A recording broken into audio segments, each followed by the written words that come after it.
Hare Krishna. Hare Krishna. Hare Krishna. Bye bye. Hare Krishna. Oh. Is anyone else able to put the screen on? It'll be nice to see a few more faces for the Sangha.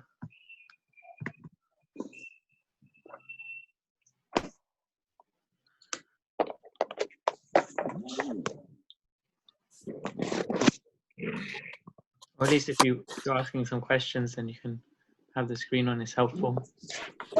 You were speaking there. Thanks, everyone. Okay. Could everyone remind us where we're up to now? Chapter Chapter 7, paragraph 10, starting one day shortly after the ceremony. No, we're starting on hearing the words of Garga Muni, Nanda Maharaj said. Are we? Chapter 8 we're on. Oh yeah, that's what I got as well. Yeah. Are we? Okay, I might have that wrong. Chapter 8, are we? Just started chapter 8 last week. Maybe I didn't write it down. Sorry, which paragraph is it?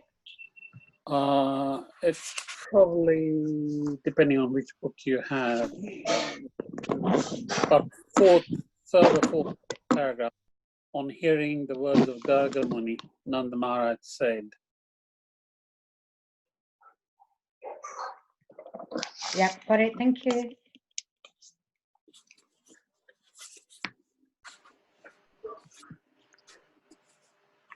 So reflective reading principle this week is going to be principle number 9, ninth principle of good sadhu sangha. Discuss with humility, gratitude, mutual appreciation, and respect. So these are principles which we discuss every week to develop these nice qualities of Vaishnavas and Vaishnavis. So in this one, humility is emphasized. So, so appreciate and respect others, and at the same time to make a humble presentation.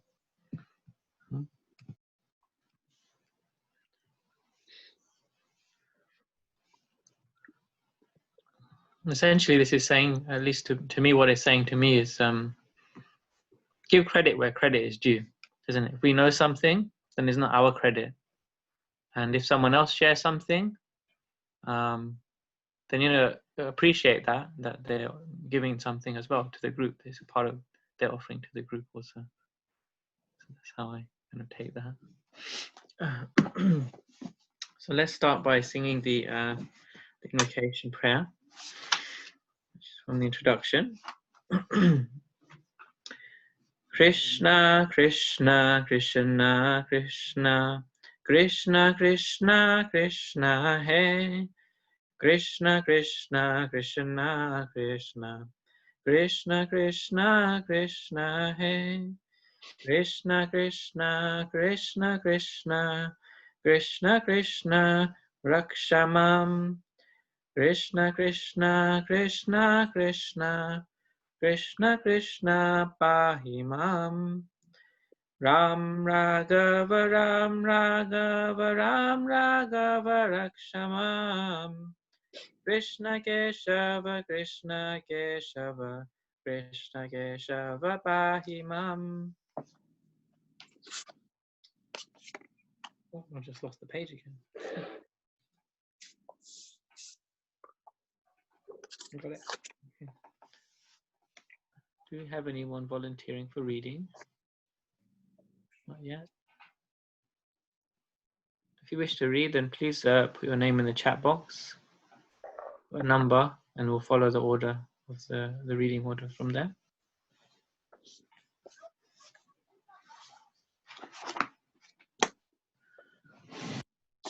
You can see Lanisha there. Hi, Bob. Hare Krishna, Prabhu. How's everyone doing? Good. Yeah. Anyone else would like to read today? It may be a surprise we've come here for reflective reading. Prabhu, Hare Krishna. Hare Krishna. Is I that will, read? I will try Okay. today. Thank you. Yeah, if you can just put number 2 then in the chat box, and you can read seven. Oh, number 2. Yeah, then you can read after Linisha.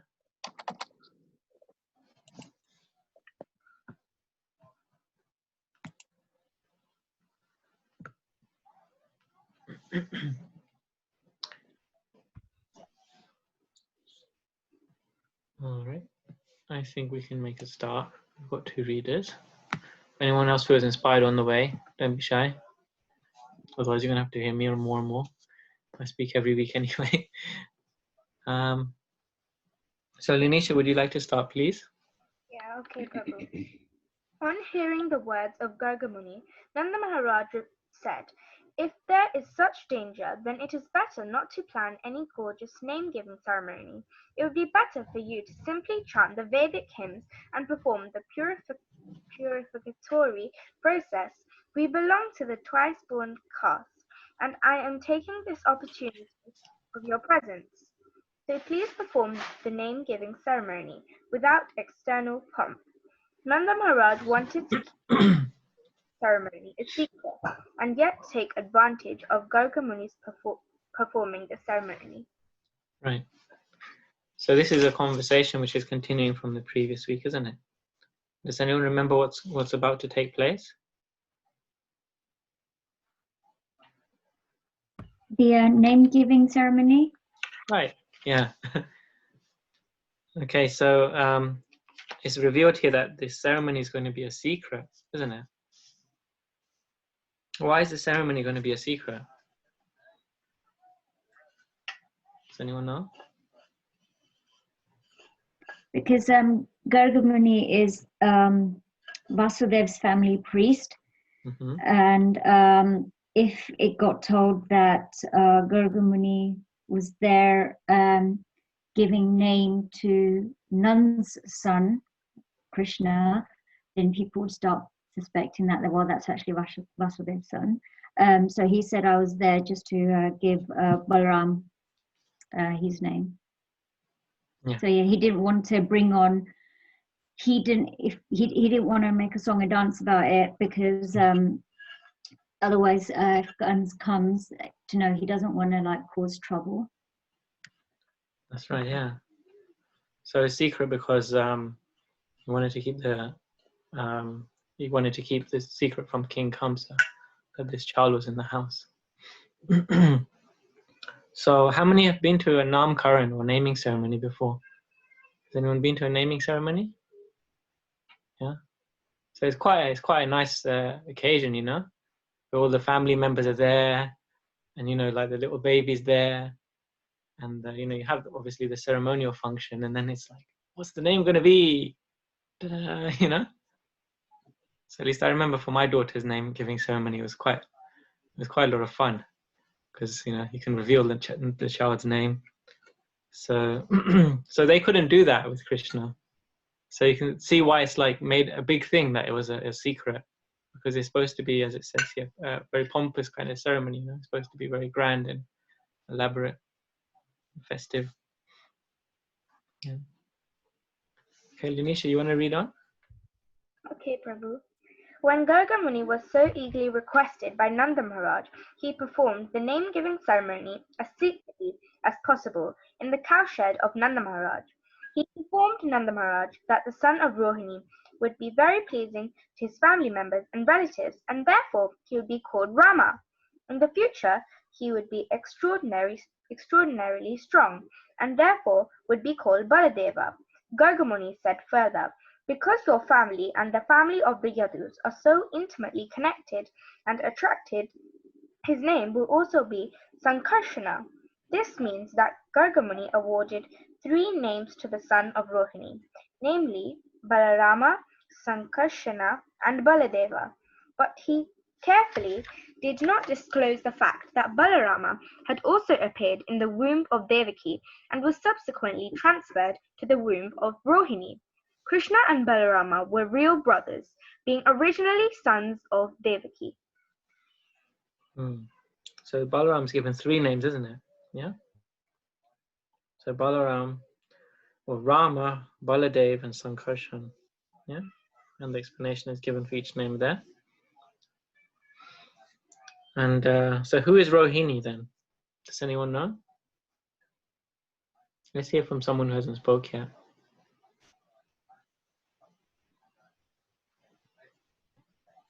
Sorry, is it Rohini is Vasudev's wife? That's right, yeah. Rohini is one of Vasudev's wives. Actually, Vasudev had several wives apart from Devaki and Rohini. So I believe Rohini is Rohini is one of the elder wives of Vasudev, and Devaki is one of the younger wives, because obviously he got put into prison just after that wedding ceremony with Devaki. And so yeah, so then what happened to Balaram? How did he take birth? What was the mystery of his birth? Does anyone know?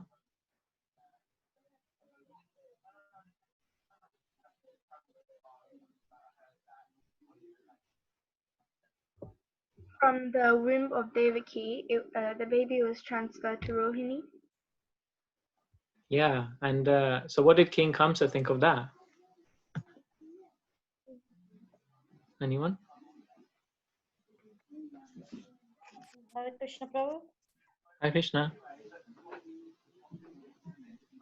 Is that Madhavi Mataji? You've gone mute again, so I can't hear you. Oh, sorry. Yeah, Kansa thought it was a miscarriage. That's right, yeah. So this was the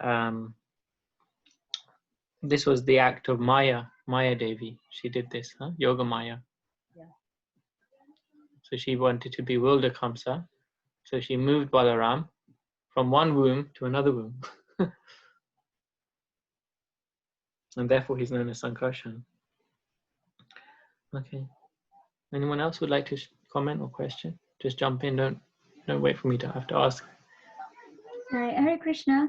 Prabhuji, Hare you Krishna. said he's known as Sankarshan because of the movement from one womb to another. Is that what it means? That's what's mentioned here, yeah.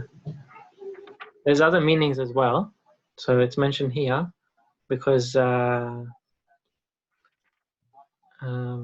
because two families are intimately connected as well. Okay. Sankarshan basically means the attractive principle. Means what? Sorry. So here it says, because your family and the family of the Yadus are so intimately connected and attracted, his name will also be Sankarshan. Okay. Yeah.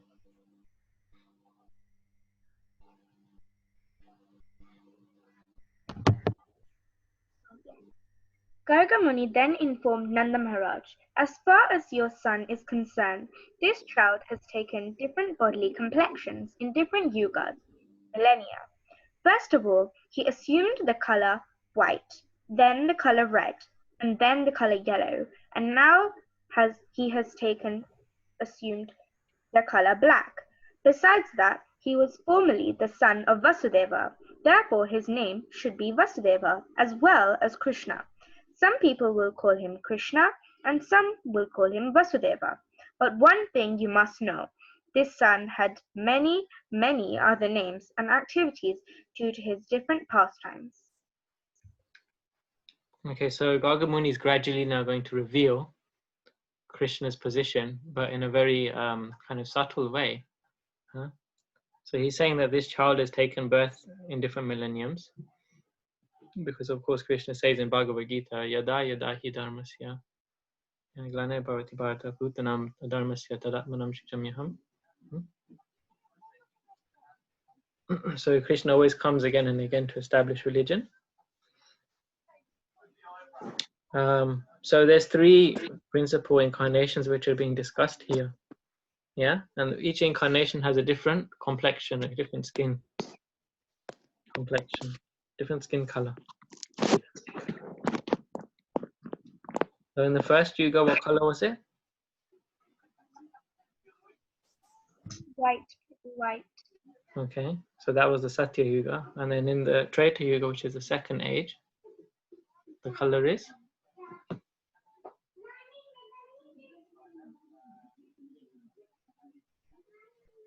Red, Yeah, that's right. So red is said. And then what's the next one?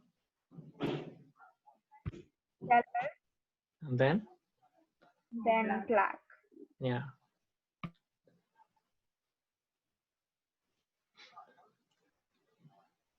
So we know in the Kali Yuga that Krishna comes again, but he's a hidden avatar in the Kali Yuga. So generally he's not mentioned, but he is a golden color as well in the Kali Yuga. And another thing is here is mentioned about because he is the son of Vasudev, therefore his name is Vasudev. So I see sometimes people mispronounce it because then it sounds like Krishna and his father have the same name. But if you look very carefully, you can see where Krishna is mentioned, there's a long A. There's an A with a little line above it. You see? So that's usually pronounced as Vasudev. And then Krishna's father, his name is Vasudev. And Krishna's name is Vasudev. So when we say Om Namo Bhagavate, we say Vasudevaya. Yeah, because that's indicating Krishna. Okay. Okay. Garga Muni further hinted to Nanda Maharaj that his son would also be called Giridhari because of his uncommon pastime of lifting Govardhan a hill. Since Garga Muni was an astrologer, he could understand everything, past and future, and thus he said, I know everything about his activities and names, but others do not know. This child will be very pleasing to all the cowherd men and cows. Being very popular in Vrindavana, he will be the cause of all good fortune for you. Because of his presence, you will overcome all kinds of material calamities, despite opposing elements. So it's common when an astrologer, he does a reading and he will give like the key activities in the life of the child. So you see here, Garga Muni, he's giving these predictions and he's like picking out real prominent aspects of the Vrindavan Leela. Yeah. So Krishna lifting Govardhan hill is very prominent. Very favorite festival of the devotees. And so his name is Giridhari. And then another name that's not mentioned here, but it's in the Sanskrit of the Srimad Bhagavatam, is and Prabhupada puts it in the English language here as the child will be very pleasing to all the cowherd men and cows. So can anyone guess what the name of Krishna is who is pleasing to the cowherd men and cows? Gowar. Okay, that's a nice guess. Anyone else? Gopa, Gopal? Yeah. Govinda. Govinda, yeah, that's another good one. So in the Sanskrit, the name is Gokulananda. It's given to one who gives bliss to the residents of Gokul. So mainly the cowherd men and the cows.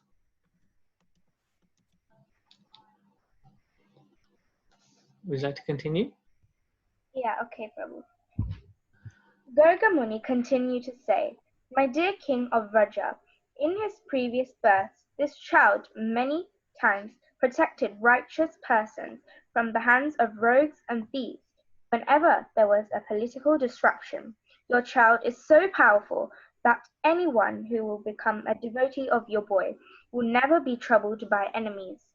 Just as demigods are always protected by Lord Vishnu, the devotees of your child will always be protected by Narayana, the Supreme Personality of Godhead. This child will grow in power, beauty, opulence, in everything, on the level of Narayana, the Supreme Personality of Godhead.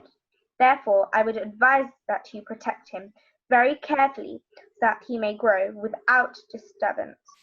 In other words, Garga Muni informed Maharaj that because he was a great devotee of Narayana, the Lord had given Nanda a son equal to himself. At the same time, Gargamuni indicated that this son would be disturbed by so many demons and that Nanda should therefore be careful and protect him. In this way, Gargamuni convinced Nanda Maharaj that Narayana himself had become his son. In various ways, he described the transcendental qualities of his son. After giving this information, Gargamuni returned to his home. Nanda Maharaj began to think of himself as the most fortunate person, and he was very satisfied to receive such a benediction in this way.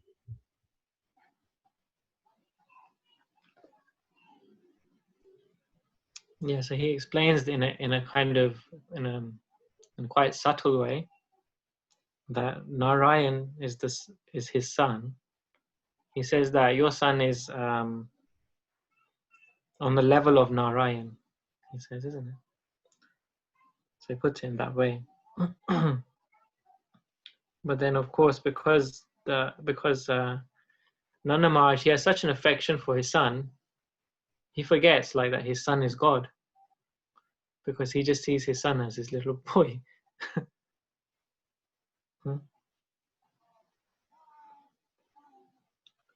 Okay. Anyone else like to share anything? Otherwise, you can continue. A short time after this incident, both Balarama and Krishna began to crawl on their hands and knees. When they were crawling like that, they pleased their mothers. The bells tied to their waists and ankles sounded fascinating, and they would move around very pleasingly. Sometimes, just like ordinary children, they would be frightened by others and would immediately hurry to their mothers for protection. Sometimes they would fall into the clay and mud of Vrindavana and would approach their mothers, smeared with clay and saffron. They were actually smeared with saffron and sandalwood pulp by their mothers, but due to crawling over muddy clay, they would simultaneously smear their bodies with clay. As soon as they would come crawling to their mothers, Yashoda and Rohini would take them on their laps and covering them with the lower portion of their saris allow them to suck their breasts. When the babies were sucking their breasts, the mothers would see small teeth coming in. Thus their joy would be intensified to see their children grow. Sometimes the naughty babies would crawl up to the cowshed, catch the tail of a calf and stand up. The cows, being disturbed, would immediately begin running here and therefore and the children would be dragged over clay and cow dung. To see this fun, Yashoda and Rohini would call all the neighborhood friends the gopis. Upon seeing these childhood pastimes of Lord Krishna, the gopis would be merged in transcendental bliss. In their enjoyment, they would laugh very loudly. It's quite humorous, isn't it? Krishna's pastimes. And see how sweet he is as a baby. Yeah, from us just get a little glimpse of it. Huh?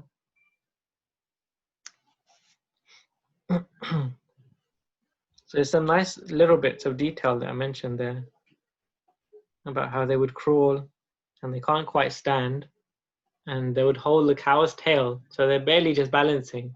They're basically balancing on the cow's tail. And if you touch a cow's tail, it's very sensitive, so the cow starts moving fast. And it's something like jet skiing, when you hold the jet ski and you get pulled along. So the children are doing that in the cow shed. It's a beautiful scene. And obviously there's no water there, so they're just slipping and sliding on the cow dung and getting very dirty. But it said when the children, because the whole atmosphere is transcendental, their beauty just increases. They get covered in cow dung and mud and straw and whatever else is on the ground, but their beauty actually increases. So it's like astonishing to see, for the gopis that are seeing that. and their bodies are covered with clay. It's mentioned here. So, but then they just pick their children up and they feed them. So, so this is how Krishna, or Gokulananda, how he increases the bliss of the mothers.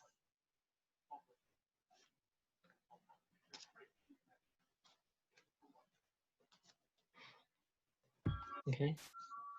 Krishna and Balarama were so restless that their mothers, Yashoda and Rohini, would try to protect them from cows, bulls, monkeys, water, fire, and birds while they were executing their household duties. Always being anxious to protect the children and to execute their duties, they were not very tranquil. In a very short time, Krishna and Balarama began to stand up and slightly move on their legs. When Krishna and Balarama began to walk, other friends of the same age joined them, and together they gave the highest transcendental pleasure to the gopis, specifically to Mother Yashoda and Rohini. So some more descriptions are given now, and how the mothers, they're protecting the boys. And how does that make the mothers feel when they try and look after these two boys? Makes them feel very anxious. Yeah, so they feel very anxious. So this is basically this is motherhood, that the mother naturally feels anxious for the child, huh? So I'm sure the mothers here, they have that experience of feeling anxious for the child when the child is in danger, or we don't know what the child is up to, you don't know the whereabouts of the child. So Krishna and Balaram, they took that to the extremes. They would always run away from the home, and the parents, they wouldn't know where the boys are going. The home was so big, they had so many rooms, huh? And so the mother, and they would never know where the child is. They would always have to be anxious for the child. So this is like the original experience of motherhood, which Mother Yashoda has, huh? So her anxiety is like, it's externally it's anxiety, but internally is bliss. And then another pastime is mentioned when the children first stand up and start walking. So how wonderful is that when for the first time Krishna and Balaram, they decide to show that they can walk. So of course Krishna has killed so many demons before, so how is walking a problem for him? It's no problem. But why is he doing it? It's not because he doesn't know how to walk, huh? He has another reason. Why is he doing it?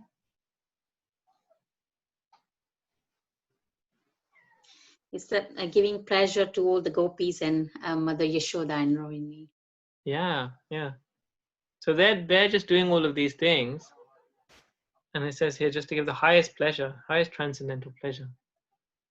So you can imagine. So we just have a reflection.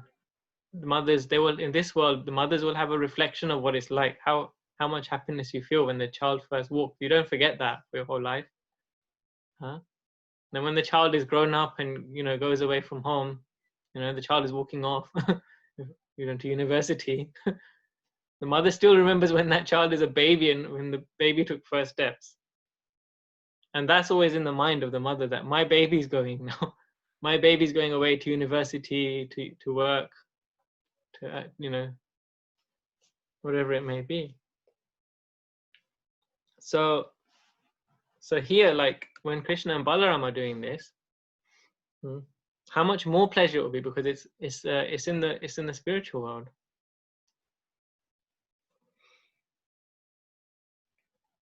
Okay, so you can continue. Hey, Prabhu. All the gopi friends of Yashoda and Rohini enjoyed the naughty childish activities of Krishna and Balarama in Vrindavan. In order to enjoy further transcendental bliss, they all assembled and went to Mother Yashoda to lodge complaints against the restless boy. When Krishna was sitting before Mother Yashoda, all the elder gopis began to lodge complaints against him so that Krishna could hear. They said Dear Yashoda, why don't you restrict your naughty Krishna? He comes to our houses along with Balaram every morning and every evening, and before the milking of the cows, they let loose the calves, and the calves drink all the milk of the cows. So when we go to milk the cows, we find no milk, and we have to return with empty pots. If we warn Krishna and Balarama about doing this, they simply smile so charmingly that we cannot do anything. Also, your Krishna and Balarama find great pleasure in stealing our stock of yogurt and butter from wherever we keep it. When Krishna and Balarama are caught stealing the yogurt and butter, they say, "Why did you charge us with stealing? Do you think that butter and yogurt are in scarcity in our house?" Sometimes they steal butter, yogurt, and milk and distribute them to the monkeys. When the monkeys are well fed and do not take any more, then your boys chide. This milk and butter and yogurt are useless. Even the monkeys won't take it, and they break the pots and throw them hither and thither. If we keep our stock of yogurt, butter, and milk in a solitary dark place, your Krishna and Balarama will find it in the darkness by the glaring effulgence of the ornaments and jewels on their bodies. If by chance they cannot find the hidden butter and yogurt, they go to our little babies and pinch their bodies so that they cry, and then they go away.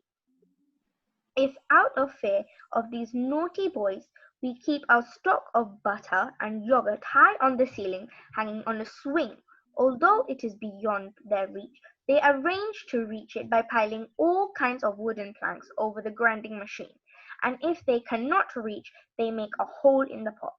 We think, therefore, that you'd better take all the jeweled ornaments from the bodies of your children. I see everyone smiling. So how naughty is Krishna and Balaram, huh?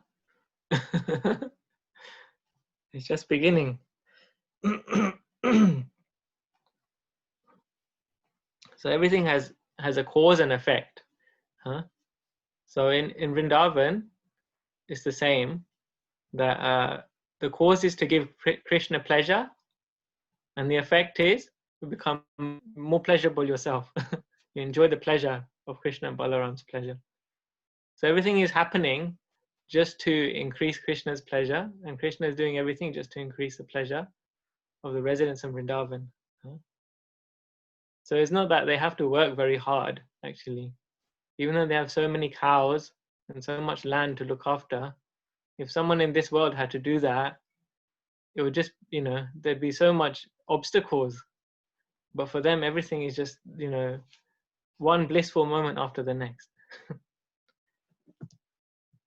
So it's like, in the Damodar Astakam. Is anyone familiar with that song? Has anyone heard of that song, the Damodar Astakam? Yeah? Nearly everyone, at least who I can see. So it's said in that song, isn't it, that, how is it said? Iti driksha lila swabir ananda kunde. It said in that song that that the Vrindavan is like Ananda Kunde. It's like a lake, a kunda of Ananda. It's like a lake of bliss. Yeah. So this is how Gokulananda is. He's giving this entire atmosphere just for the purpose of increasing and increasing bliss. So that's why I said in the beginning of the paragraph, in order to enjoy further transcendental bliss. So the gopis were trying to increase the fun. Their butter was being stolen and their pots were being broken. So what did they do about it? They went to complain to Mother Yashoda. Yeah. So they went to complain to Mother Yashoda because they wanted to have fun. Huh? That's the real reason why they went to do it. Yeah. So even so Krishna, he likes to hear his praise. Huh? He likes to hear his praise. He said that anyone likes to hear, if someone compliments you, oh Mataji, Prabhuji, very nice tilak you're wearing, very nice shirt or skirt, isn't it? Everyone likes to hear some praise or adoration. So Krishna has, all the Vedas are praising him. The Upanishads, the Itihasas, all the Vedas are praising him. So, but Krishna says in one place that the complaints of the gopis, the chastisements of the gopis, them criticizing him gives him more pleasure than all these Vedas and official worship and praise. So this is amazing that Krishna finds it more pleasurable hearing the gopis telling him off than he does to hear like official prayers. You say it in the right meter, in the right the right order, and and the right offerings are there and everything. Whereas here, like, there's a whole big mess, and the gopis are coming to tell off Krishna, who is responsible for it all. He enjoys that more.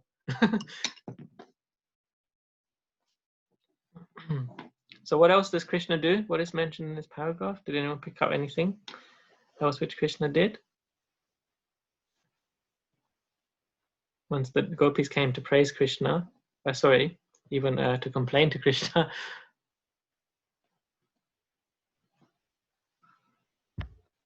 He said, "Why do you charge us with stealing?" He said, "Do you think that butter and yogurt are in scarcity in our house?" Yeah. So why do they say that?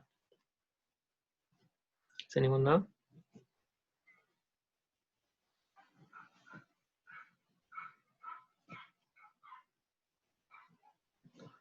So it says, when Krishna and Balaram are caught stealing yogurt and butter, they say, "Why do you charge us with stealing?" So they're denying it, isn't it? Yeah. So what they're saying is, that's not your butter, that's our butter already. Because it is their butter. Everything belongs to them. Huh? So they're not stealing something which doesn't belong to them. On one hand, they're not stealing because everything belongs to them. Huh? When Krishna, he takes the clothes of the gopis, those clothes also belong to him. He's not taking something which is not his. So people who are not devotees, they can't understand these things because they don't accept Krishna as the Supreme Lord, the Supreme Enjoyer. But then why do they have to do it that way? Why do they have to steal? So there's a reason that's given why they're stealing. Why is Lord Krishna stealing butter? And why is he giving it to the monkeys? So when he's had enough, then he gives it to the monkeys. What other pastime can you think of where the Lord is interacting with his devotees as monkeys? In Ramayana. Yeah. And in the Ramayana, how do the monkeys, they serve Lord Ram? They build the bridge with him. Yeah. So they build a bridge for him. They work very hard. They build a bridge for him. And then when they get to the other side, what do? They fight for him. They fight for him. They risk their lives and they fight for him. What do they fight with? What weapons do they have? What about maces? Maces, yeah. They mainly fight with sticks and stones. Yeah. So Hanuman has a mace, that's right. But because most of them, they're just monkeys, they're just fighting with their bare hands or with sticks and stones. Yeah. So Lord Ram, the Lord of the universe, he has a band of monkeys fighting with him with sticks and stones. And on the other hand, on the other side, you have Ravan, who is 10-headed demon. He has the greatest army in the universe. Even the demigods are afraid of him. And here are these monkeys, they're fighting, like, you know, so courageously, huh? To the point they actually win. So in this scenario, you can see the level of surrender that those monkeys have. They're so devoted to Lord Rama. They come back again in the Krishna Leela as monkeys again. And now Krishna is feeling indebted to them. Krishna, how will he repay them? They've sacrificed their life for him in the Rama Leela, in the Ramayana. He feels like in his heart, there's nothing I can do to repay you. There's nothing I can do. There's nothing within my power which I can do. Of course, he's the Supreme Lord. So on another level, he has to steal something which doesn't belong to him. He has to go and steal something which he enjoys and which they enjoy and which he gives to them. So Krishna has to steal butter to give to the monkeys because he's repaying them for their service to him. So this is why Krishna is stealing butter to give to the monkeys. So the pastime happens on many different levels. It's wonderful, isn't it? And then what does he say when the monkeys are full and they can't eat anymore? What does he say? Your milk and butter are useless. Yeah. He says to the gopis, your milk and butter, your milk, butter, and yogurt are useless. Even the monkeys won't take it. So they like that, they're teasing each other. Huh? He's trying to be more and more naughty.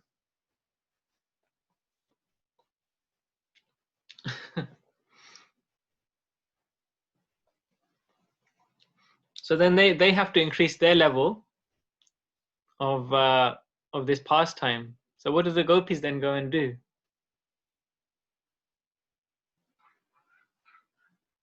They put their pots in a dark and solitary place. Yeah, that's right. So they're increasing the game. They're stepping up the game now, isn't it? Huh? So they're putting their the pots on the floor, and now they have to put their pots up high, and now they have to put them pots up high in a dark place as well. So they're trying everything they can to stop Krishna from stealing butter. And they find that Krishna can still able to steal the butter. Huh? So they come back with a complaint again.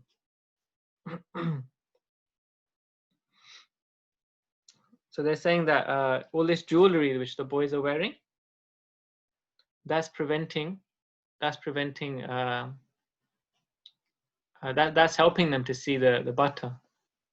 But that's not the real fact, is it? Huh? So how is it that they're able to see the butter in a dark place?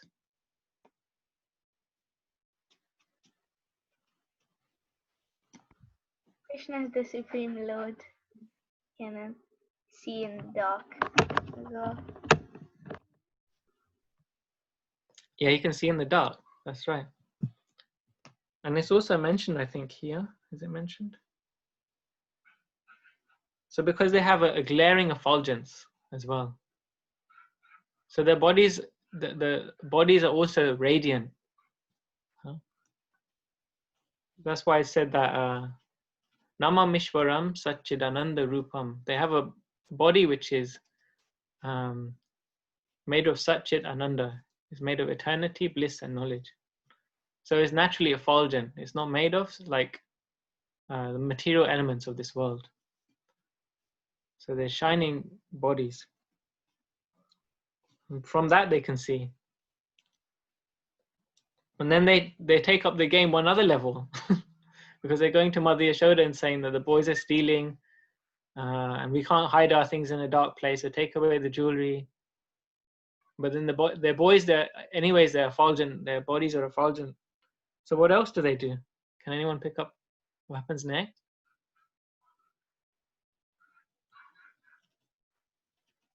They pinch the gopis' babies,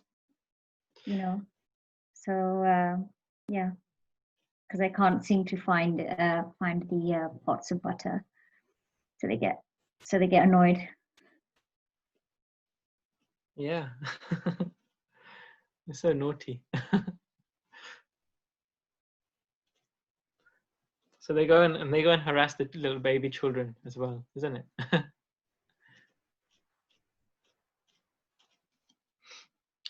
Okay.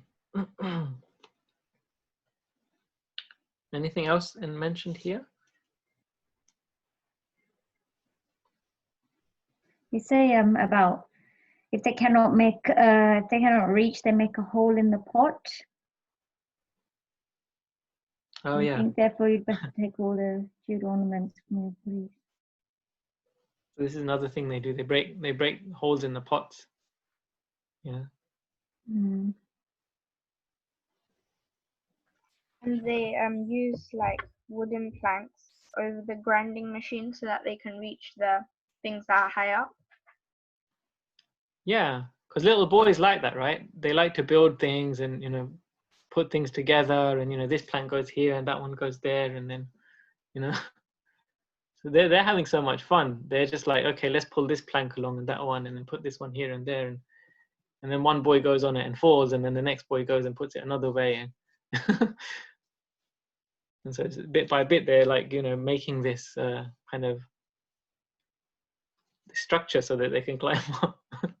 So it's all part of the fun for them. I have a question. How old are they at this moment? Because we've only just been told that they've only started beginning crawling. So they can walk now. They're like, okay, they they're can able walk to now. Yeah. So then there's some boys who are older than Krishna as well, Yeah. and some of them are younger, I believe, as well. So maybe the younger ones are not participating, but then there'll be Krishna, and then the boys his age, and then the ones who are older. So they can walk. Yeah. They can walk around now. Okay. Yeah. It does say they can walk now. Yeah. So in the previous paragraph, that was the walking pastime, and now this is the stealing pastime. So the first thing they can do when they can walk is they go and steal butter. How old are they meant to be here? You know? I don't know. You said exactly. you said they had the naming ceremony, but this was after Krishna had turned 1 at some point. No, so generally children are named in the first year of birth. So okay. In the I think Jiva Goswami, he mentions they're 100 days old when they get named. It's just that over here it said somewhere before he kicked the cart, it was his birthday. So he was 1 year old. So that was the Uttan festival. That's when he first turned over. Yeah. Oh, I see. Okay. So there's different ceremonies in the first year. Okay. So Prabhupada, he groups all that. He simplifies it. He groups all of that as the first year birthday activities. Okay. So now they are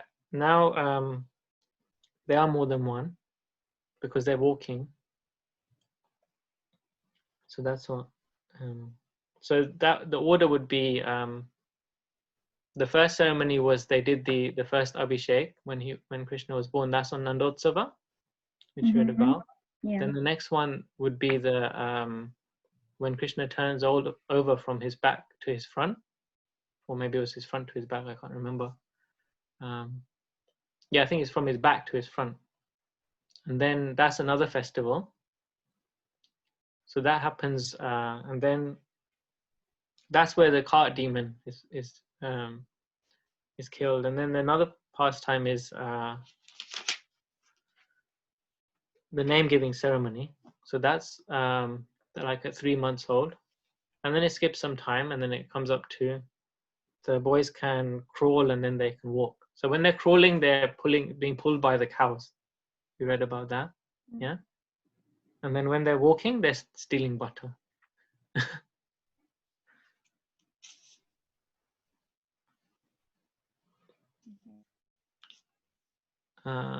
Okay, would you like to read the next paragraph then? And then we'll have the next reader. Okay. On hearing this, Yashoda would say, "All right then, I will take all the jewels from Krishna so that he cannot see the butter hidden in the darkness. Then the gopis would say, "No, no, no, don't do this. What good will you do by taking away the jewels?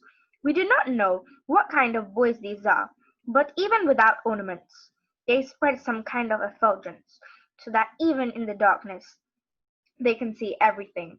Then Mother Yashoda would inform them, "All right, keep your butter and yogurt carefully, so that they may not reach it."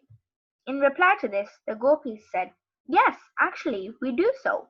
But because we are sometimes engaged in our household duties, these naughty boys enter our house somehow or other and spoil everything.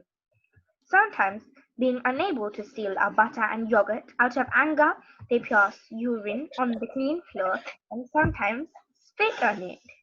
Now, just see how your boy is hearing these complaints. All day, he simply makes arrangements to steal our butter and yogurt. And now he is sitting just like a very silent good boy. Just see his face. When Mother Yashoda thought to chastise her boy after hearing all the complaints, she saw his pitiable face, and smiling, she did not chastise him.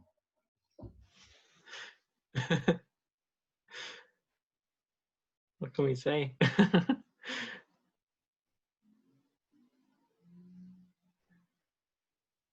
Well, did anything stand out for you guys in the reading?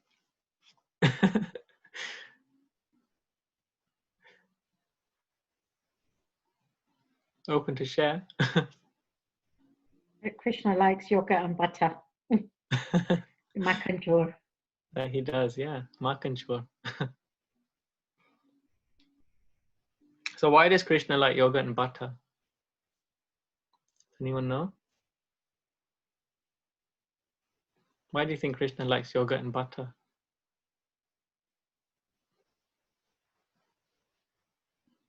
Because he likes cows?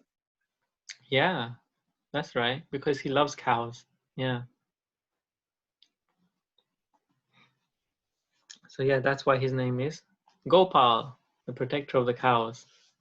Makanchur and Gopal. Anyone else? Anything else? Why else does Krishna steal butter? How is butter made?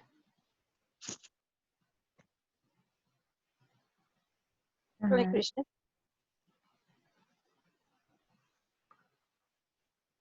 How's butter made? Hare Krishna. Can I tell? Yeah, butter's made, they make the yogurt, and then they, in the good old days, they used to make the yogurt, and then the yogurt is churned with the rope, and they churn it. So when it's churned, it makes chas, and from the chas, the cream comes out. And when that cream is coming out, they make butter from that. That is makhan, the cream. So, Yeah. So when they say butter, they're meaning makhan. It's a bit different to like the butter that we have in the fridge, because we never see what happens behind the scenes, isn't it? We just go to Tesco and pick up the butter. So they used to make it by hand, and how long does it take to make that butter or makhan? takes a while because you have to collect loads, and from what I recall, every time you cook or boil that milk, that's skin that comes, you're like collecting that. I think that's what it is, and it just takes a bit of time to collect it all. Yeah, you get this like I'm froth. not sure. Sorry? You get like a froth on the top. Yeah. Okay, so that's what Mataji was saying about the chas, or is that something else she's saying? Chas is the buttermilk. Yeah. Okay. No, I'm assuming something else. I'm thinking of something called the dal, or the skin, when the milk is cooked, and there's a collection of that. That could be something else, though. I always thought that was makhan. I don't know. Anybody else here knows what that is? yeah, that cream, I remember in the good old days when I was in Africa, we used to collect when I was a girl. we used to collect the cream, and my mom used to put it in the fridge, and after a while they used to make a butter out of it. So I'm not sure how they made it, but I think talking about Yashoda and them, I think they usually churn the yogurt to get the cream out. No, churn the milk. But you're right as well. You know, the cream that comes on top of the milk, But we talk about butter. they collect that, and that one comes out as well.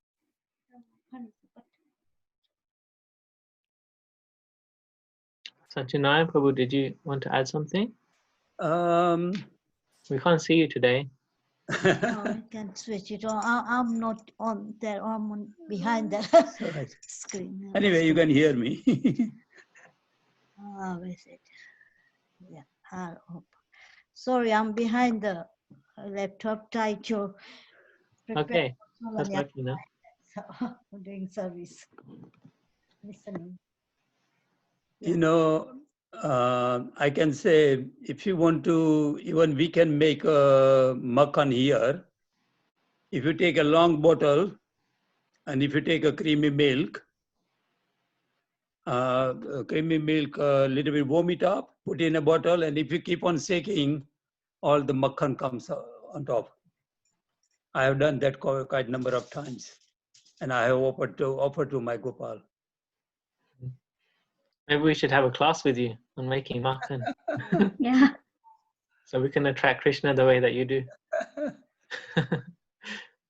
I would sign up for that. Not Who else? from yogurt, just from creamy milk. Mainly, Just- you know that yellow top bottom? The milk comes in a Well, say full fat, yeah. full fat with the cream on the top. If you take the cream bit out and then sack it in the bottom. And if you keep on shaking, then you get a makhan on top. But And- in India, what they used to do, and my mom used to do in Africa as well, and they collect the cream, as they said, from every time you boil it, it just gets a cream on the top. You take that off. I think 2-3 days when you take it out, and then you put a little yogurt in it, and then they churn it with like Yashoda Maya is doing it. Yeah, you have to add which has already been made, isn't it? Chas is separated. You have to add butter in so that you can make more butter, right? No, little bit yogurt. Yogurt. So then Okay. the chas comes out. So the point is you start with this much milk and you get this much yogurt, right? So how much butter did they have in their homes? They had pots and pots and pots of butter, right? Yeah. Yeah. So they were working really hard, Yeah, isn't it? yeah, it is a hard work. But why does Krishna steal butter? Because they're working so hard to make this butter. This was the question, right? Why is Krishna like butter? So Linisha said because he loves cows. But the cows give milk. So Krishna likes milk, of course. But why he likes butter is because the gopis are working so hard to make this butter just so that Krishna can come and steal it. So by working hard to make a butter, they really fully absorbed, or they spend more time, and they really put their heart into. And Krishna is stealing their heart in the form of butter. That's a wonderful answer, Prabhu. Yeah, that's it. So Krishna is known as Makhan Chor. He's also known as Chit Chor. Huh? Chit Chor. So that also means he steals their heart, or he steals their consciousness, because their consciousness is soft and pure like butter. Then Krishna comes to steal their butter. And the more they steal, less butter goes to Mathura. That's what. Yes, that's right. Yeah. They wanted to take them to take it to Mathura. So they're not making butter for King Kamsa to come and steal. They're making butter for Krishna to come and steal. Very good. Yeah. Krishna did not want either milk, butter, chas, or yogurt to go out of Gokul.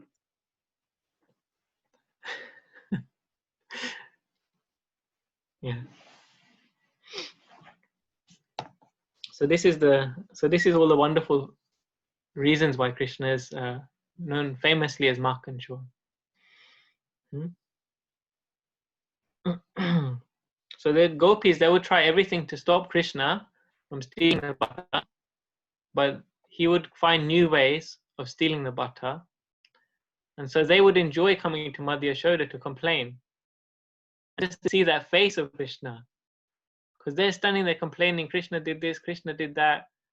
And how does Krishna's face look? What is explained here? He looks like just a silent good boy.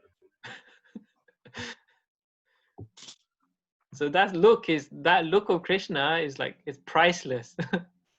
Huh? They work all day so hard. They're working all day, churning milk into butter, so that Krishna can come and steal it. They don't even have to go and take it to him. He comes and steals it, just so that they can go to Mother Yashoda and see the face of Krishna, how he looks after he's stolen the butter.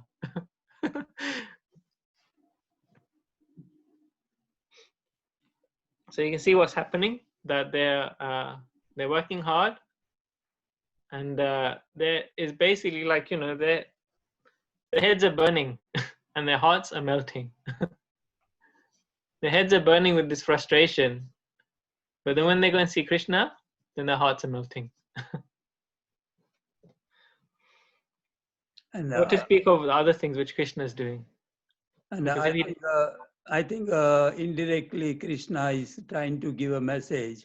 Doesn't matter how hard you work, but nothing is yours. Yeah, wonderful. It's a very nice thing to meditate on, huh? So everything you should offer to me. And if you don't, I have a way to.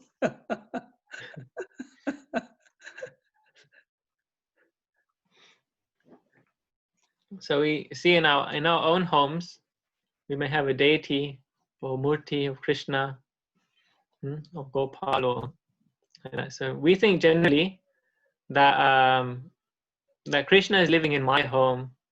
I'm going to make this, and I'm going to buy that for Krishna, and this is mine, this is mine, this is mine, and I'm giving it to Krishna. But actually, at some point, when we do that, we'll find ourselves living in a home in Vraj, doing the same thing, and Krishna will personally come and steal. By the time our heart is pure, Krishna will come and steal it from our home. We won't have to go to him to offer it. If we are practiced in that here, then Krishna will come to our home and steal it himself.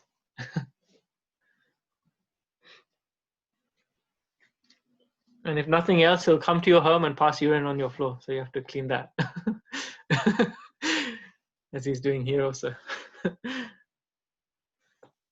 Okay, so we can have the next reader, unless anyone would like to share further. This pastime is basically an unlimited pastime. You can say so many things about it. Otherwise, Smita Mataji could read. Okay, Hare Krishna.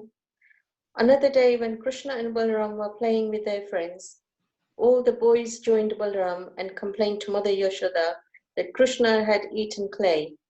On hearing this, Mother Yashoda caught hold of Krishna's hand and said, "My dear Krishna, why have you eaten earth in a solitary place? Just see, all your friends, including Balaram, are complaining about you." Being afraid of this, Krishna replied, "My dear mother, all these boys, including my elder brother Balaram, are speaking lies against me. I have never eaten any clay. My elder brother Balaram, while playing with me today, became angry, and therefore he has joined with the other boys to complain against me. They have all combined together to complain, so you will be angry and chastise me. If you think they are truthful, then you can look within my mouth to see whether I have eaten clay or not." His mother replied, "All right, if you have actually not eaten any clay, then just open your mouth I shall see. Okay. So first, Krishna, he's doing his naughtiness, like physically. He's running around and like that, you know. He's stealing the butter. Now, the question is, has Krishna really eaten dirt? Huh? So now he's speaking, and he's being naughty through his speech. Did Krishna eat dirt? Did he not eat dirt? He did. He did eat dirt? Are you sure? Sure. Who's saying he ate dirt? Put your hand up if you think he ate dirt. Okay. Who's thinking that Krishna did not eat dirt? And Balaram is lying? Yeah. Someone is saying that. Okay. Someone's saying that Balaram he's being naughty as well. So nobody knows yet. Let's see. Mataji, would you like to read on? When the Supreme Personality of Godhead Krishna was so ordered by his mother, he immediately opened his mouth, just like an ordinary boy. Then Mother Yashoda saw within that mouth the complete opulence of creation. She saw the entire outer space in all directions, mountains, islands, oceans, seas, planets, air, fire, moon, and stars. Along with the moon and the stars, she also saw all the elements, water, sky, and the extensive ethereal existence, along with the total ego and its products, namely the senses, the controllers of the senses, all the demigods and the objects of the senses like sound and smell. Within his mouth, she also saw the three qualities of material nature, all living entities, eternal time, material nature, spiritual nature, activity, consciousness, and different forms of the whole creation. Yashoda could find within the mouth of her child everything necessary for cosmic manifestation. She also saw within his mouth herself taking Krishna on her lap and having him suck her breast. Upon seeing all this, she became struck with awe and began to wonder whether she were dreaming or actually seeing something extraordinary. She concluded that she was either dreaming or seeing the play of the illusionary energy of the Supreme Personality of Godhead. She thought that she had become mad, mentally deranged to see all these wonderful things.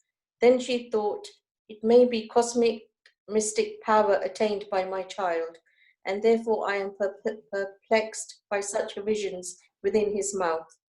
Let me offer my respectful obeisances unto the Supreme Personality of Godhead, who is beyond the expression of consciousness, mind, work, and philosophical speculation, and whose different energies produce everything manifested and unmanifested. Under his energy, bodily self and bodily possessions are conceived. She then said, let me offer my respectful obeisances unto him under whose illusionary energy I am thinking that Nanda Maharaj is my husband and Krishna is my son, that all the properties of Nanda Maharaj belong to me, and that all the coward men and women are my subjects. All this misconception is due to the illusionary energy of the Supreme Lord. So let me pray to him that he may protect me always. Yes, sir. We'll never know. Did Krishna eat dirt? Or did he not eat dirt? This is the thing, we'll never know. Prabhuji, some point later, Krishna at some point says to his friends, don't watch me while I eat the fire. Has that got anything to connect it to this bit where his friends did see him eat dirt, and so when he ate the fire, he didn't want them to complain to Yashoda because they complained regarding him eating dirt? Yeah, I've heard that also. I Yeah. can't remember if it's in there, but I've heard it, so I have to check if it's in line with what the commentaries and the Shastra says. Yeah, because Krishna doesn't want the gopas to. He doesn't want his mothers to feel too afraid, so he doesn't allow the gopas to see him eating the fire afterwards. Yeah, because also the gopas see Krishna kill so many demons, anyways. So for them, it's no problem to see Krishna. For him, like for them, Krishna's their hero, you know. So for them, it's no problem. But for the mothers, it's too much, because when they go home, then they tell their mothers, "Oh, Krishna did this and Krishna did that."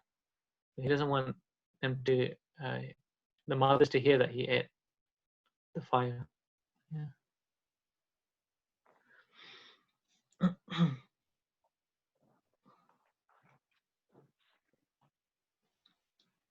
So in this paragraph, where is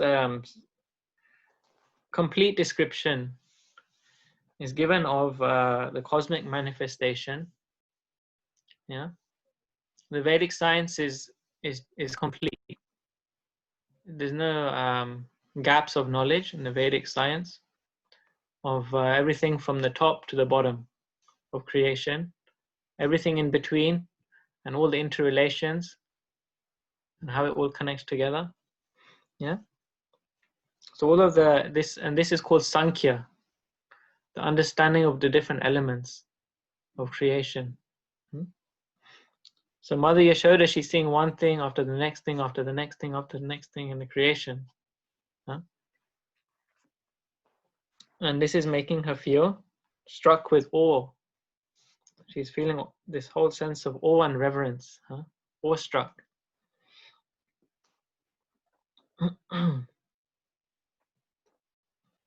And so when she's feeding Krishna, she's wondering, like, was it a dream or was it not a dream? She's not even sure what she just saw.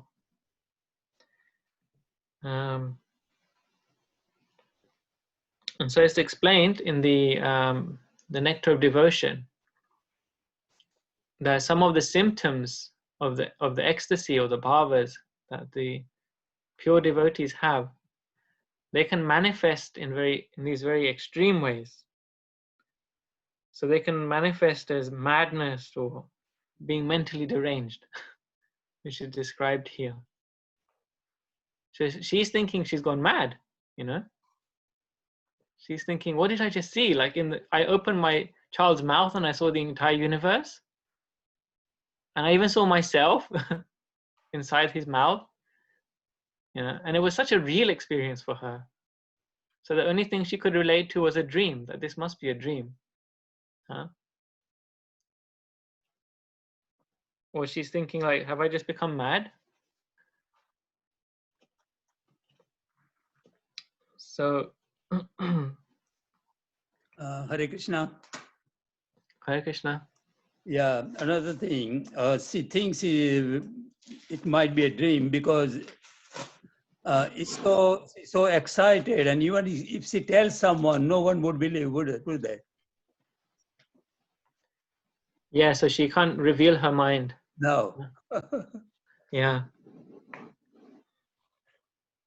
Because also Nanda Maharaj, he's also a little anxious, isn't it? Because of what Vasudeva told him. That's right.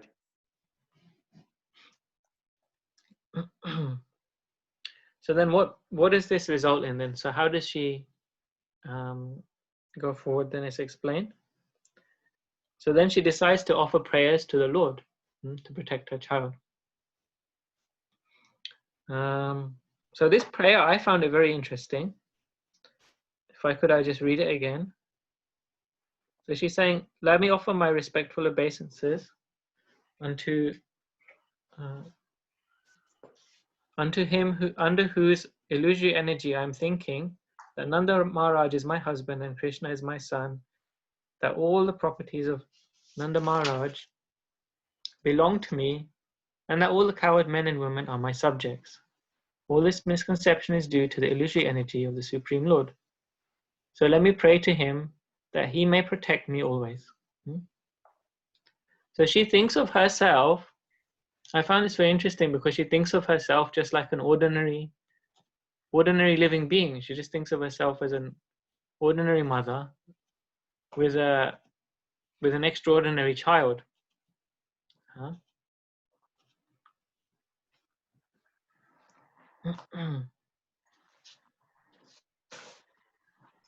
So in one sense, I was thinking how so in her consciousness, or in the spiritual world, the consciousness, the only difference is that everything is Krishna centered. Huh? Because she thinks that I'm a mother, and then she thinks that Maharaj Nanda is my husband, and we are the king and queen of Raj, and all these coward men are our subjects. So they still have that consciousness. They still have that feeling that I'm this person and this is all mine, And in the material world, we have that feeling that this is my home and this is my job and this is my car and my husband and my wife and my children and so on and so on. But in the spiritual world, the difference is everything is Krishna centered. So all of these things which she has, everything which she sees in connection with Krishna. Hari Bol.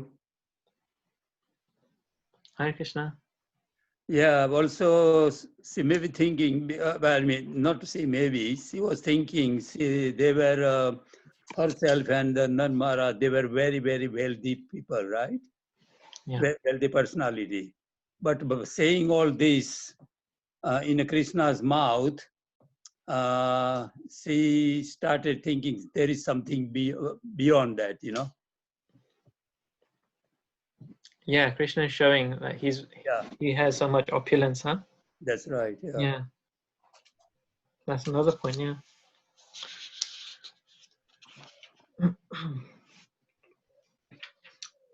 Okay, so do we have time to read a little bit more? I think so. Would you like to continue? Okay. While Mother Yashoda was thinking in this high philosophical way, Lord Krishna again expanded his internal energy just to bewilder her with maternal affection. Immediately, Mother Yashoda forgot all philosophical speculation and accepted Krishna as her own child. She took him on her lap and became overwhelmed with maternal affection. She thus began to think of the Supreme Personality of Godhead, who is understood through the process of cultivating knowledge derived from the Upanishads and the Vedanta Sutra, practicing mystic yoga and studying Sankhya philosophy as her own begotten child. Yeah, so that word again is mentioned, the Sankhya. I mentioned this when she saw the universal form. So there's a hierarchy, So first understanding philosophy from the Upanishad and Vedanta Sutra, and then practicing mystic yoga, and then understanding Sankhya. But Bhakti is the highest. It's higher than all of these things. Why? Because she forgot all those things. It says here that when Krishna, he again manifested himself as a child to her, as innocent baby, she forgot all those things, and her motherly affection overtook all of those thoughts. So she has actually surpassed all those levels of even the greatest philosophers and all the greatest jnanis and yogis and so on. And she's again so that was in her madness, she was on those levels. But in her normal state of pure devotion, then again she becomes Mother Yashoda again.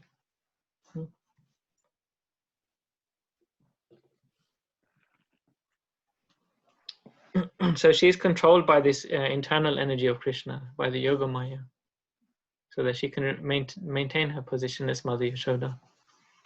So we can read, we'll try and finish this next few paragraphs as we reach the end of the chapter.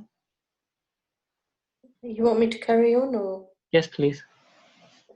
Certainly, Mother Yashoda had executed many pious activities, as a result of which she got the absolute truth.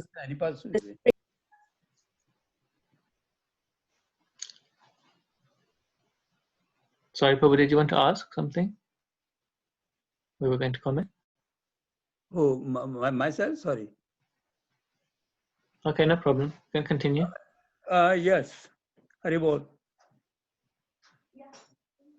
Haribol, we can hear you. Okay, right.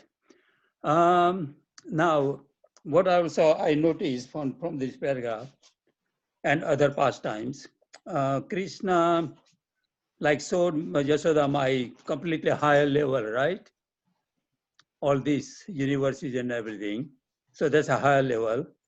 And once that finish, then he goes to lower level again to make Yashoda Mai to forget all those things. It's like for us a teaching, learning lesson is if we know something spiritual, but if we have a strong desire for material enjoyment, then Krishna help us forgetting all those, and they make us enjoying material life.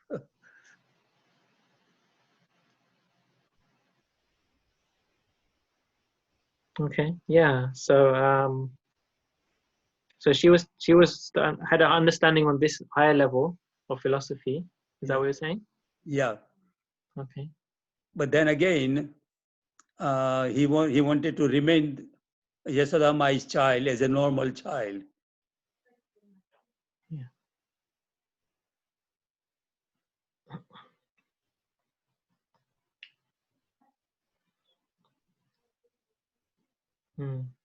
Yeah, she wanted to be. She wanted the affection, isn't it? Again, for Krishna. That's right. Yeah.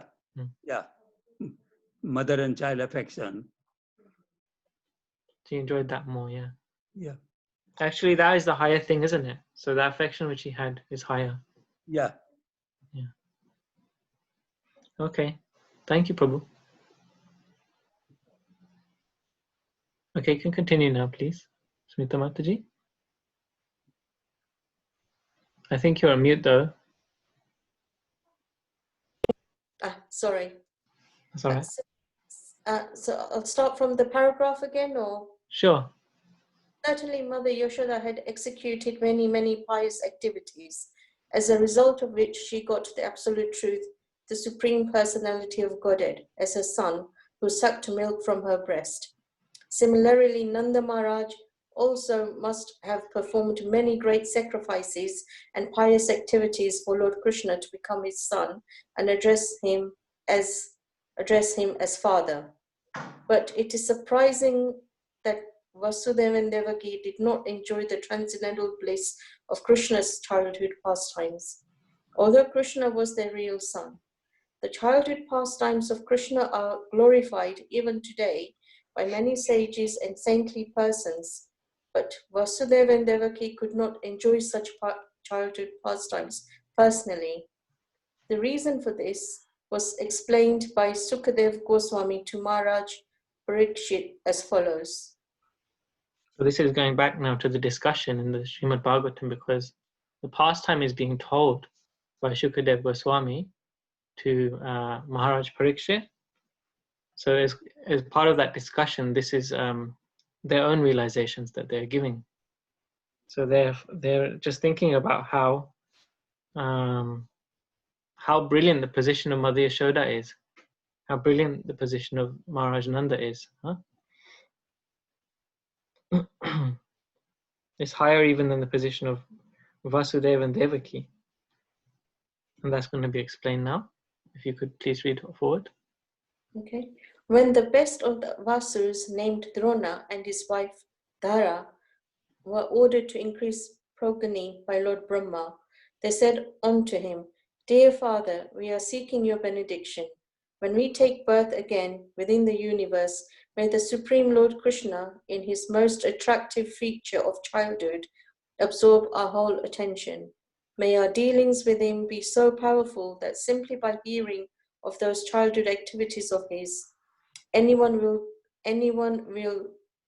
very easily cross over the near signs of birth and death.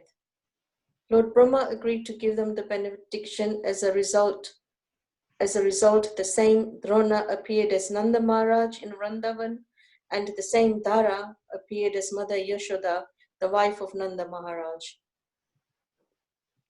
In this way, Nanda Maharaj and his wife, Mother Yashoda, developed their unalloyed devotion for the Supreme Personality of Godhead, having gotten him as their son. And all the gopis and cowherd men who were associates of Krishna naturally developed their own different feelings of love for Krishna.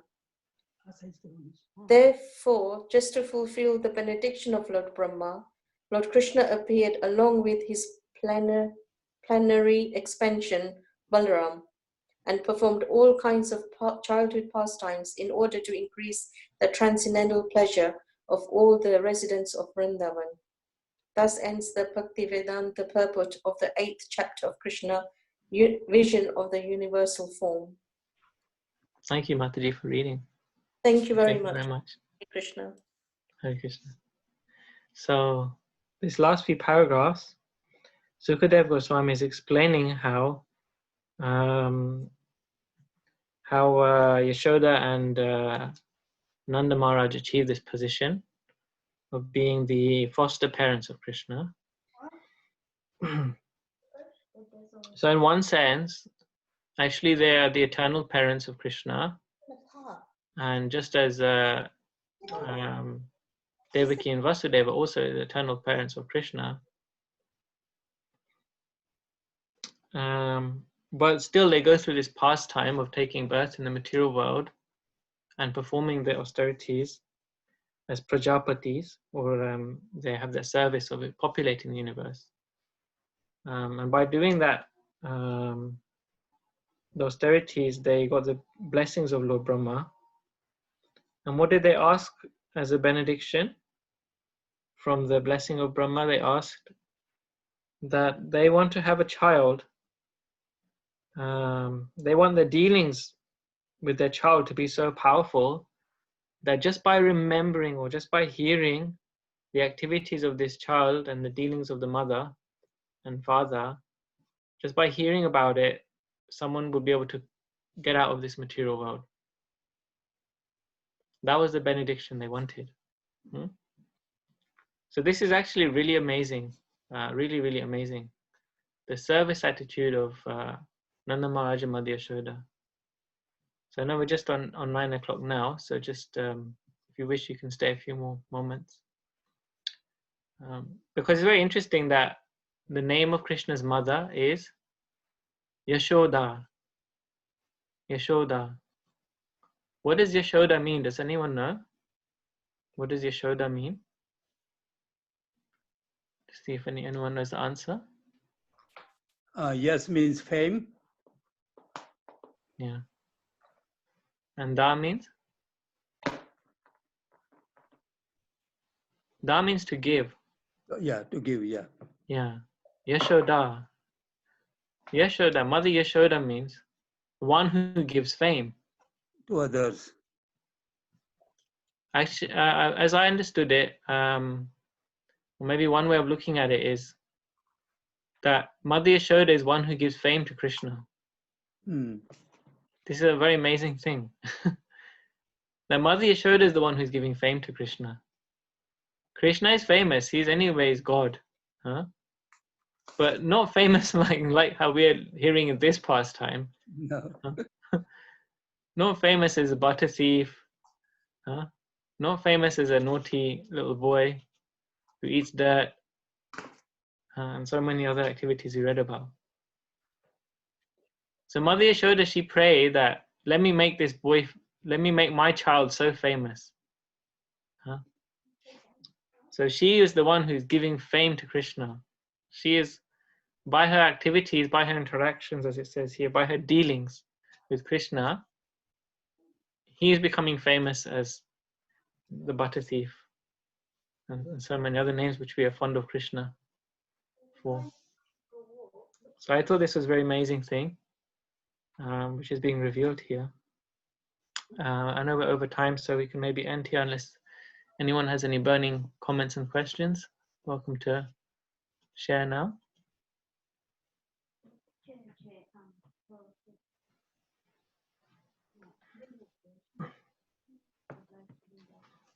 So this is Mother Yashoda is actually very merciful, because this is her service. She's doing it for us. We should see that she's doing this for us. We're the ones who are benefiting from her making Krishna famous, because she wants that her dealings with Krishna will help us to remember him. So next time when you see Mother Yashoda, the picture of Mother Yashoda and Krishna, how we can pray to Mother Yashoda? Well, she's the one who's making Krishna famous. She's the one who's helping us to remember him. So we should be very grateful to her, isn't it? Because she's the one who's revealing all of these nice pastimes of Krishna. Otherwise, Krishna has no need to perform these pastimes if it's not for his interactions with his mother and his father. So we'll finish here. Sorry, Prabhu, you wanted to? Yeah. So for us, it's a learning lesson. Like Yashoda Mai making Krishna famous. So for us also learning lesson that Krishna is already famous, but many people don't know. So by preaching, we make him more famous to everyone. Yeah, amazing. Yeah, and Srila Prabhupada, he did just that, isn't it? Yep. Yeah.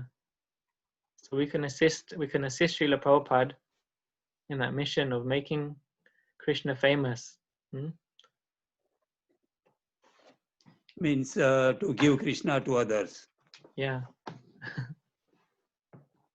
Who are not aware or who have forgotten.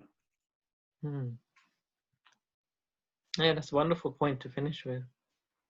I also just want to mention to the devotees before we all leave that the Julan Yatra is about to begin. Yes? Thursday. Madhvi Mataji, would you able to share some information about that, please? Yeah, sure.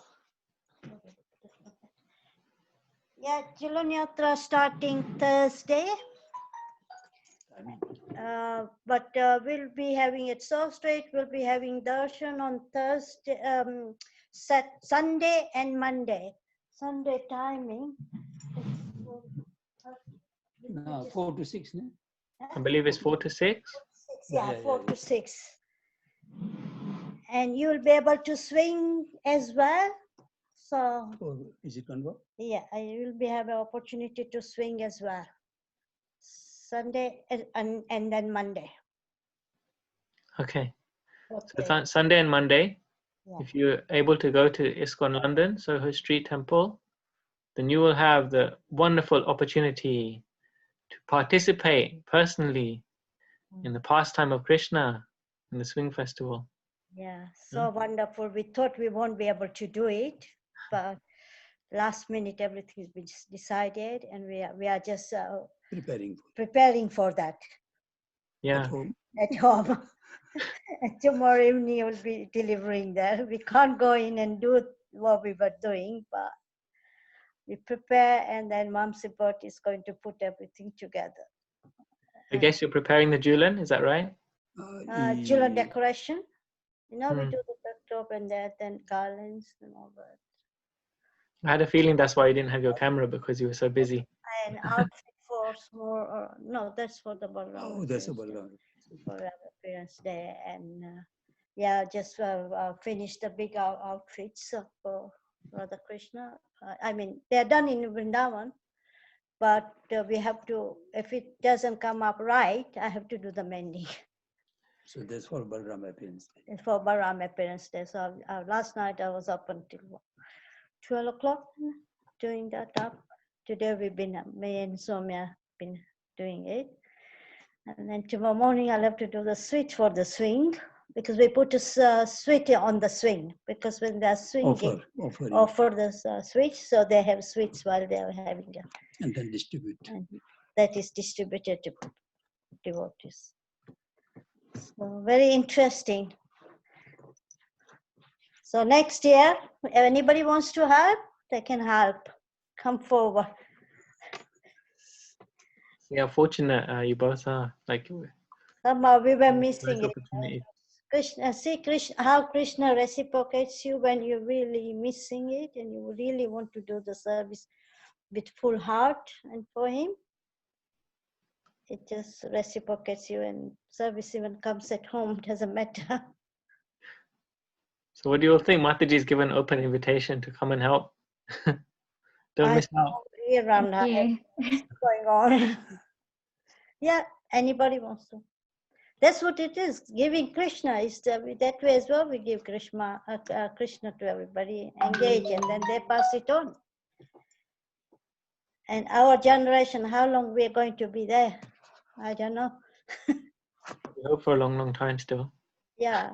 No. So if a younger generation has to take these skills and carry on. Okay. So there we go. Open invitation for everyone. If you'd like to help with the Julan, Balaram Jayanti, so many other festivals are coming up now, isn't it? The Balaram Jayanti is on Monday. Monday, yeah. Yeah, Balaram Purnima. So don't miss out on that festival also. As well as Chandramali Maj started today, but it's up to Balaram Appearance Day doing Katha on Balaram. If anybody wants, I can give you the link for that. We've been hearing from all this COVID every day. Chandramali Maj gives us really nectarian juices, I would say. Yes, Mataji, are you going to post details of that on our WhatsApp group, please? Yeah. I'll do that. Yeah, I'll do that in the group. Thank you. Thanks very much. It was really nice today. It just started and never had a Balaram Katha for 4 days. We have Krishna Katha and all that, but just on Balaram. Okay, I'll post it now, and then anybody who wants to join, they can join it tomorrow. And until Thank you. Yeah, thank you. Thank you very much. Like Maharaj said today in his speech, Balaram has got like 1,000 names, but all are not mentioned.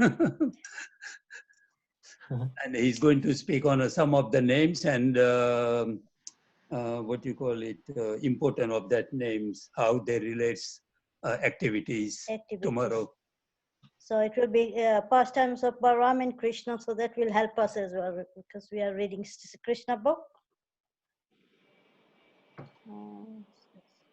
Okay, everyone. So thanks very much. Okay. Thank you very much again, Madhvi Mataji, for sharing that information with us. Thanks for the lovely session, Prabhu. Thank you. I was just thinking before we all go, we could even do an extra session over the weekend if anyone's interested. Maybe we could do a reading of the Julan Yatra song and have a discussion on that. Yeah, that would be lovely. Last year I gave a class on Julan Yatra, so I can just get my notes from that and I can share that again if you'd be interested. Yes, please. Yes, that'd be nice. Yeah. Okay, so so we just need to find a time and day that works for everyone. Then we can arrange something like that. Maybe Friday evening. I'm suggesting maybe Friday evening, 6, 7, maybe 7 o'clock or 7:30, like that. And then yeah, let's just keep it open in the WhatsApp group, and you can respond accordingly. If it works for most people, then I can try and present something along those lines. All right. Yeah, probably we will join in like how I joined in today, just side by doing the service and that. Yeah, no problem. You can do one thing, keep it Friday, 7:30, and if there is change, then let us know. How about that? So we normally start this session on 7:30, so we can do that on Friday, 7:30. Yeah. Yeah. Sure. Hare Thank you, Krishna, everyone. Hare Krishna, Prabhu. Just a quick thing, just a request, but don't worry if it can't be accommodated. So I have another Krishna class from 8 o'clock or 8:30, I think. So just wondering if it could be moved slightly forward to 7 o'clock, only if it's possible. But if not possible, 7:30 is fine. Yeah, for me, 7 o'clock is no problem at all. Fine. Yeah. Okay, so I'll post the details in the group, and we'll see how many can attend, and then we'll just go by that accordingly. Thanks very much, everyone, for staying for a little longer. I'm just sending you the link for this. Thank you. Okay. Hare Krishna. Srila Prabhupada ki jai. Hey, thank you, Prabhu. Wonderful class. Thank you very much. Thank you. Hare Krishna. Thank you. Hare Krishna.